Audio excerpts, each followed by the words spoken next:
जय जगन्नाथ देखुवा दर्शक मोर शुभेच्छा शुभकामना। देखु आज सकाल नास्ता मुग डाली पराठा बनई। मुग डाली को सीझे छाणी नहीं ताकू बेसी सीझेबेनी माने गोटा गोटा थी सीझी थी आउ सीझे छाणी नहीं। एबे मु अदा आ रसुण नहीं माने आउ लंका दीटा देची। एटा मु गोटे छेचा बनै दूची माने दर छेचा भी करिबे हेमदस्तार छेची। आपण चाहिए शिଳରେ हो कि माने दर माने मिक्सर भी करि परिबे।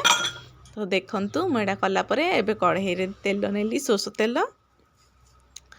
तो आपण रिफाइन भी नहीं पारिबे। तो एथिरे मु देली हिंगू आउ हिंगुटा टेस्ट बढ़े दिए भल भी। हिंगू गोटा जीरा छुंक देइची। एथिरे अदा रसुण जो लंका मु छेचा करथली माने तार कुटाटा सेटा देइची आ सेटा टिके फ्राई करि नउची। आ टिके फ्राई हल्का फ्राई हला परे जोड़ा मु रखिथली कोटा मुग डाली सेटा भी हेमदस्तार कुटी देइथली सेटा भी देदेली। आ फिर लुण दे नथिली लुण स्वाद अनुसार देदेली। आपण चाहे हल्दी भी नहीं पारे मु हल्दी देई नहीं। तो देखंतु एटा मु गोटे माने टिके फ्राई करि नउची। आपको ठंडा कला बेले से माने भल हबो। तो से जो ताकू मु फ्राई करि नउची टिके हल्का हल्का तार पानी अंशटा जेहेतु टिके मरी जिवो।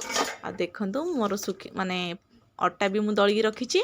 आ मोर एटा सुखी भी जाइची बाहर। एटा एबे आमे अटा मु जो गुंथी रखितली आइरे पूरा बनिया जेमती काकरा पिठा बा मंडा पिठा जेमती आमे करूचंती सेमती अटा मु नेली अल्प आ सेडो हाथ रे माने करि नेली फेलेला पिरे। आ देखंतु एटा कला परे ता भीतर मु देली कोटा ना डाली रो जो सीझा डाली रो जो रखितली मुग डालीटाऊ एटा देली। आ एटा को आमे कोन करिया एमती लॉक करि नेबा। आ लॉक कला पर भल से लॉक करिवे। आ भल से लॉक कला परे ताकू एमती गोल गोल करिकी रोटी परी ताकू बेलिबे। चूना नेबे चूना सहित बेलिबे ताकू। तो देखंतु मु भी नेली अटा और अटा सहित नेला परे ताकू मु हल्का हल्का करी बेलुची। जेतु मुग डाली सॉफ्ट बेसी माने जो से कले से फाटी जीवो। तो ताकू धीरे धीरे हल्का हल्का बेलिबे। तो देखंतु एई परी धीरे धीरे धीरे धीरे बेलिए। आउ एटा बहुत भल लागे आ खाइबा पई भल लागे। आउ पिलानु मु देइथले एटा टिफिन रे तो खुशी रे खांती भी और सॉफ्ट भी थिला। तो किछि नुआ नुआ करी खाइले भल लागे। तो ये भी गोटे नुआ प्रकार। तो देखंतु एबे बसैली लुहा कढ़ई गरम होला परे हम देली डाल रोटी। देखंतु रोटी देली रोटीटा एपरी सेकिबे टिके भाजी होला परे आपण घी दे पारिबे नहले रिफाइन तेल दे पारिए। घी देले कोन हुए टिफिन रे टिके टाइट हो जाए माने हार्ड हो जाए रोटी।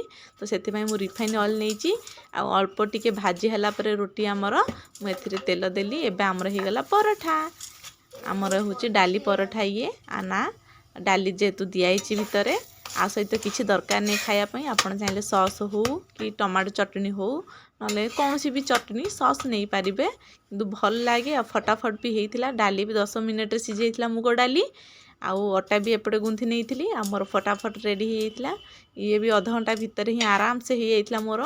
तो देखंतु एई परी करिवे आ छुआ मन को दिहंतु आपण भी खांतु घरे आउ भल लागे।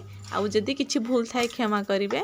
आउ कोन आपण देखिबे कोन माने चाहुचंदी कोन नुआ नुआ आइटम जानि नाहांती तो आपण मते कमेंट रे कहि परिबे।